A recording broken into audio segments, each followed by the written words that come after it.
Hello dear students, welcome to school spare. আশা করি সবাই ভালো আছো।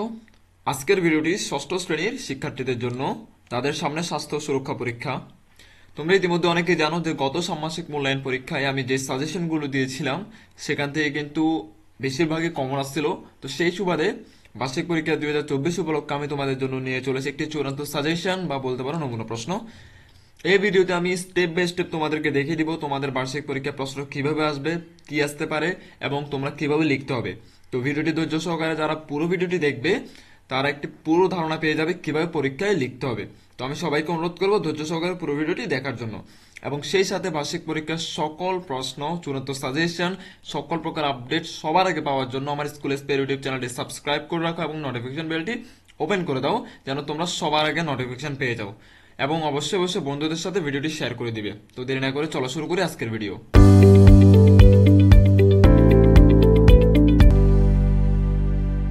তোমাদের 100 মার্কের পরীক্ষা হবে এবং সময় থাকবে 3 ঘন্টা। এবং তোমাদের প্রথমেই থাকবে নৈর্ভিত্তিক প্রশ্ন বা বহু নির্বাচনী প্রশ্ন। তোমাদের বহু নির্বাচনী প্রশ্ন থাকবে 15টি। তোমাদেরকে 15টির আনসার করতে হবে এবং প্রতিটি প্রশ্নের মান থাকবে 1 করে, এবং 15টি যদি করতে পারো তাহলে তোমাদেরকে 15 দেওয়া হবে। তো আমি তোমাদের সাথে শেয়ার করতেছি, দেখে নাও এখান থেকে। এগুলো আমি সবগুলো পড়তেছি না, তোমরা স্ক্রিনশট নিয়ে নেবে। এগুলো অবশ্যই অবশ্যই বাসায় প্র্যাকটিস করবা, প্র্যাকটিসের যেন কোনো প্রকার ঘাটতি না থাকে, ঠিক আছে? আমি যদি এগুলা প্রথমে স্ক্রিনশট নিয়ে নাও, দেন আমি এগুলা তোমাদের সাথে উত্তর শেয়ার করব। 3 নাম্বার এবং 4 নাম্বার দেখে নাও, 5 নাম্বার এবং 6 এবং 7 দেখে নাও, 8 এবং 9 দেখে নাও, 10, তারপর হচ্ছে 11, 12, 13, 14, 15। আমি আশা করবো তোমরা স্ক্রিনশটগুলো নিয়ে নিয়েছো। এবার আমি তোমাদের সাথে উত্তরগুলো শেয়ার করি। এটা হচ্ছে তোমাদের বহু নির্বাচনী প্রশ্নের উত্তর। 1 থেকে শুরু করে 15 পর্যন্ত সবগুলো উত্তর দেওয়া আছে। দেখো, 1-এর ক নাম্বার বা 2-এর খ নাম্বার, আমি যদি শেষেরগুলো বলি 14-র খ নাম্বার, 15-র গ নাম্বার। দ্যাট মিনস হচ্ছে যে 14-র কি খ নাম্বার না দেখলাম, 14-র খ নাম্বার। দ্যাট মিনস নিচের কোনটি শরীরে অক্সিজেন পরিবহনে সহায়তা করে? পানি। তারপর হচ্ছে কাবাডি খেলায় দলে কতজন খেলোয়াড় থাকে? কত নাম্বার বলছে? গ নাম্বার। আমি গ নাম্বারে যাই, তাহলে 7 জন। দ্যাট মিনস এগুলো তোমরা ভাষায় পড়ে নিবা প্র্যাকটিস হিসেবে। কমন পড়তেও পারে, আবার নাও পড়তে পারে। অনেকে আমাকে কমেন্টে জিজ্ঞেস করে এটা আসল প্রশ্ন কিনা, আসল প্রশ্ন কিনা। আসল প্রশ্ন তো কেউ পায় না। এগুলো হচ্ছে তোমাদের একটা চূড়ান্ত সাজেশন বা নমুনা প্রশ্ন। এগুলোর থেকে তুমি একটা ভালো একটা ধারণা পাবা। আর কমন পড়ানোর যেহেতু সম্ভাবনা আছে, কারণ এগুলো জাতীয় শিক্ষাক্রম পাঠ্যপুস্তক এনসিডি থেকে কিন্তু দেওয়া হয়েছে প্রশ্নগুলো। তো এগুলো থেকে কমন পড়ারও সম্ভাবনা আছে। তো যার কারণে এগুলোর উত্তর সহ আমরা রেডি করে রাখছি আর কি। কারণ এগুলোতে কমন যেহেতু পড়ার সম্ভাবনা আছে, পাস করার একটা ভালো পসিবিলিটি আছে। এবার আছে এক কথার উত্তর দাও। এক কথার উত্তরে তোমাদের এখানে 10টা প্রশ্ন থাকবে, একটাতে 1 করে, 10-এ 10 থাকবে। তোমরা 1 থেকে শুরু করে 10টা সবগুলো স্ক্রিনশট নিয়ে নাও, দেন আমি উত্তরগুলো শেয়ার করতেছি। প্রশ্নের উত্তরগুলো হচ্ছে এখানে তোমরা এগুলো স্ক্রিনশট নিয়ে নাও, স্ক্রিনশট দেখে এগুলো পড়ে নিবা। সাপোজ আমি যদি একটা পড়ি, আমলকিতে কোন ভিটামিন আছে, ঠিক আছে? তো উত্তরটা কত নাম্বার? 6 নাম্বার না? তো আমি 6 নাম্বার যদি বলি ভিটামিন সি। তো এগুলো পড়ে রাখলা, কারণ এগুলো কমন পড়ার সম্ভাবনা আছে, এই টাইপসের প্রশ্ন দিতে পারে। তো এগুলো অবশ্যই অবশ্যই প্র্যাকটিস করে যাবা। সেই সাথে বইয়ের পড়া তো অবশ্যই পড়তে হবে, শুধুমাত্র একটা পড়ে চলে গেলে হবে না। ক্লিয়ার? তো আমি আশা করবো তোমরা এগুলো স্ক্রিনশট নিয়ে নিয়েছো। এবার আমরা নেক্সট চলে যাই। বলছে সংক্ষিপ্ত উত্তর। এগুলোতে একটাতে কত করে? 2 করে তোমাদের দিবে। টোটাল 10টা প্রশ্ন সবগুলো লিখতে হবে। লিখলে একটাতে 2 করে দিবে। সো কোনোভাবে মিস করা যাবে না, খুবই সহজ এগুলা। এগুলা সবগুলো যদি একবার পড়ে নাও, আইডিয়া পেয়ে যাবে। এখান থেকে রিলেটেড প্রশ্ন তোমাদের পরীক্ষায় আসতে পারে। তো সাপোজ বলছে ব্যক্তিগত সীমানার বাবল বলতে কি বোঝায় ব্যাখ্যা করো। তো এগুলোর উত্তর আমি নিজে রেডি করছি, আমি তোমাদের সাথে এগুলো শেয়ার করতেছি। তো আমাদের প্রথম প্রশ্ন ছিল ব্যক্তিগত সীমানার বাবল বলতে কি বোঝায়। উত্তর হচ্ছে ব্যক্তিগত সীমানার বাবল হলো ব্যক্তির শারীরিক ও মানসিক নিরাপত্তার জায়গা। এটি মানুষকে স্বাচ্ছন্দ্য বোধ করতে সাহায্য করে এবং অন্যের অযোচিত আচরণ এড়ানোর জন্য প্রয়োজন। ক্লিয়ার? এগুলো স্ক্রিনশট নিয়ে নিবা এবং পড়বা। যারা স্ক্রিনশট নিতে পারবা না তারা কি করবে? ভিডিও থামাবা, মানে পজ করবা। পজ করে দেন এগুলো পড়বা। 2 নম্বর প্রশ্ন হচ্ছে স্বাস্থ্য সুরক্ষায় ডিমের কুসুমের উপকারিতা ব্যাখ্যা করো। উত্তর হচ্ছে যে ডিমের কুসুমে প্রোটিন, ভিটামিন এ, আয়রন থাকে, যা শরীরের কোষ গঠনে সাহায্য করে। এটি শরীরের রোগ প্রতিরোধ ক্ষমতা বাড়ায় এবং মানসিক শক্তি বৃদ্ধি করে। তারপর হচ্ছে 3 নম্বর প্রশ্ন ছিল আমাদের জীবনে মূল অনুভূতিগুলো কি কি লিখো। উত্তর হচ্ছে যে আমাদের জীবনে মূল অনুভূতিগুলো হলো আনন্দ, দুঃখ, রাগ, ভয় এবং ভালোবাসা। এই অনুভূতিগুলো আমাদের আচরণ ও সম্পর্ক গঠনে ভূমিকা রাখে। তো এগুলো আমি সবগুলো পড়তেছি না, তোমরা দেখে নিবা। কারণ আমি যদি পড়ার কারণ কি জানো? আমি যে পড়তেছি, তোমাদের ব্রেনে যে কানের ভিতর যে কথাগুলো ঢুকতেছে আমার, ঠিক আছে, এগুলো তোমাদের ডিরেক্ট ব্রেনে যাচ্ছে। ব্রেন থেকে এগুলো সেভ হচ্ছে অটো। কারণ একটা জিনিস যখন আমরা শুনি বাট দেখি না, বাট আমরা এমনি উপর থেকে দেখতেছি কানও আসতেছে, আমাদের ব্রেনে জিনিসটা যাচ্ছে, তখন আমাদের ব্রেনে জিনিসটা সেফ থাকে। পরীক্ষার হলে যখন এরকম প্রশ্ন আসবে তুমি বলবা যে এটা তো আমি কোথাও শুনছিলাম মনে হয়। এই জিনিসটা হচ্ছে ইম্পর্টেন্ট। সো অবশ্যই অবশ্যই তোমরা এগুলো দেখার পাশাপাশি শুনবা মনোযোগ দিয়ে আমি কি বলি। এগুলো যখন তোমাদের ব্রেনের মধ্যে যাবে, পরীক্ষা যদি এই টাইপসের প্রশ্ন আসে তোমাদের কাছে সহজ হয়ে যাবে জিনিসটা, এগুলো তো আমি কোথাও শুনছিলাম তুমি বলবা যে। ঠিক আছে, তারপর 4 নাম্বার 5 নাম্বার প্রশ্ন স্ক্রিনশট নিয়ে নাও, এই 4 নাম্বার 5 নাম্বার। তারপর আসতে 6 নাম্বার এবং 7 নাম্বার, এগুলো অবশ্যই অবশ্যই বাসায় প্র্যাকটিস করে তারপর যাবা। এই টাইপসের এই রিলেটেড প্রশ্ন যদি আসে তাহলে অবশ্যই লিখতে পারবা। 8 নাম্বার সাপোজ মাটি দূষণের প্রভাব ব্যাখ্যা করো। তো মাটি দূষণের প্রভাব যদি ব্যাখ্যা করতে বলে, তোমার মাটি দূষণ সম্পর্কে যদি পরীক্ষা কোনো রকম সংক্ষিপ্ত প্রশ্ন বলো, তারপর কি বলে এটাকে নোটভিত্তিক প্রশ্ন বলো, এক কথার উত্তর বলো, এই টাইপসের কিছু যদি মাটি দূষণ সম্পর্কে আসে তুমি লিখতে পারবা না? অবশ্যই লিখতে পারবা যদি পড়ে যাও আর কি। তারপর কি 9 নাম্বার আর 10 নাম্বার প্রশ্ন রয়ে গেছে এখনো, আমি যেগুলো শেয়ার করি। 9 নাম্বার এবং 10 নাম্বার প্রশ্ন, এগুলো স্ক্রিনশট নিয়ে নাও বা পজ করে ভিডিও দেন পড়ো। আমি সবগুলো পড়তেছি না, অনেক সময় লেগে যাবে, ভিডিওটা লম্বা হয়ে যাবে বেশি। তো আমি আশা করবো তোমরা বুঝতেছো কিভাবে লিখতে হবে। এগুলো তোমাদের কত নাম্বারে থাকবে? খ নাম্বার সংক্ষিপ্ত প্রশ্ন উত্তর, প্রথমে ছিল এক কথায় উত্তর, তার মানে আমাদের প্রথমে ছিল 15টা নৈর্ভিত্তিক প্রশ্ন, তারপর 10টা এক কথার উত্তর, কত হয়েছে 25। ঠিক আছে, তারপর যে সংক্ষিপ্ত প্রশ্ন উত্তর 20, কত হয়েছে 45। আমাদের 45 মার্ক কমপ্লিট। 45-এর ভিতর তোমাকে কিন্তু 35 আনতে হবে, কারণ এগুলো সবচেয়ে সহজ।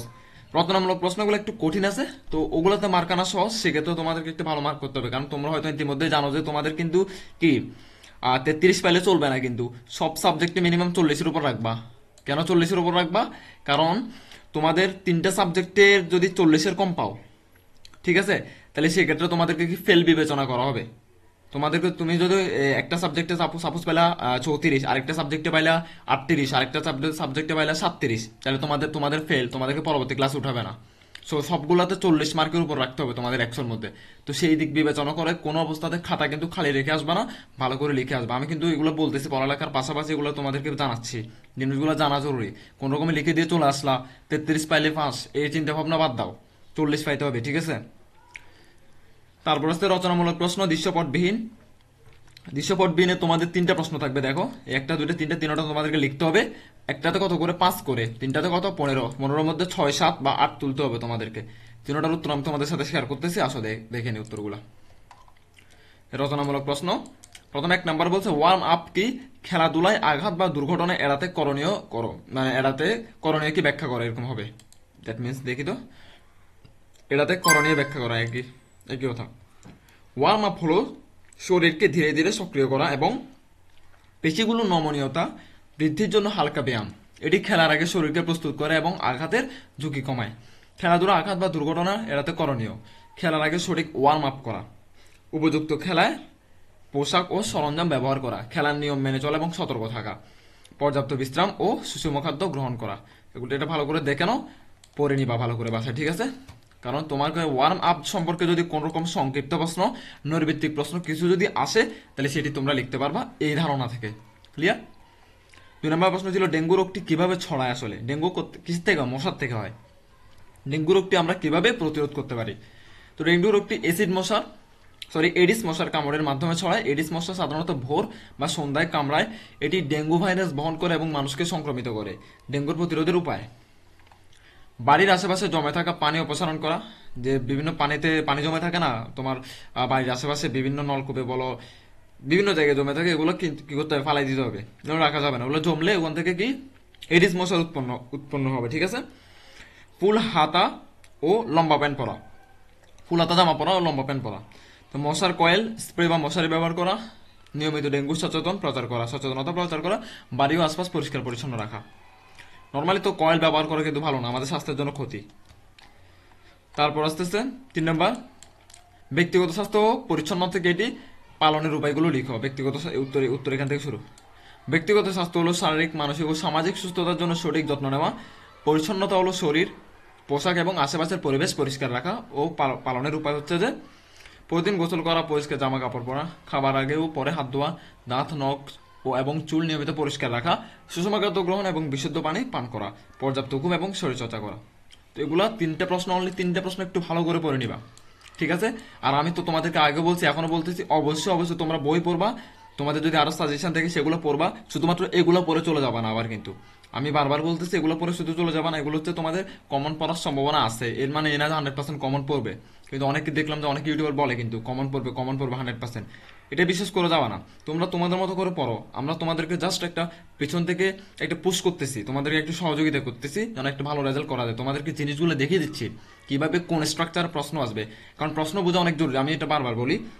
একটা যদি তুমি প্রশ্ন একটা দেখলে, এটা বুঝলে না, তোমাকে এটা কি করতে হবে আসলে প্রশ্নটা না বোঝান তাদের উত্তর একটা লিখে দিলে, উত্তরটা সঠিক বাট প্রশ্ন বোঝা নাই, যার কারণে তোমার মার্ক কাটা যাবে এখানে।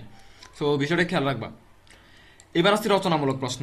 রচনামূলক প্রশ্ন আগেও ছিল রচনামূলক প্রশ্ন, দেখছো? তাহলে এটা কেন? এটা হচ্ছে যে আগেরটা ছিল দৃশ্যপটবিহীন, দেখছো? দৃশ্যপটবিহীন মানে হচ্ছে কোনো রকম উদ্দীপক থাকবে না। গ নাম্বার তোমাদেরকে যেটা দিবে, আমি একটু মুছে দিই এগুলা।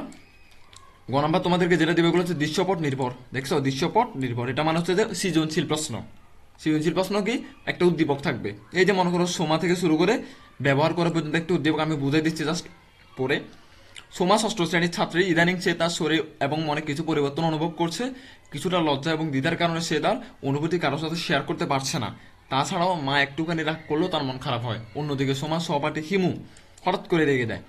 কখনো কখনো হিমুকে স্কুলের বাইরের কিছু ছেলের সাথে ঘোরাঘুরি করতে দেখা যায়।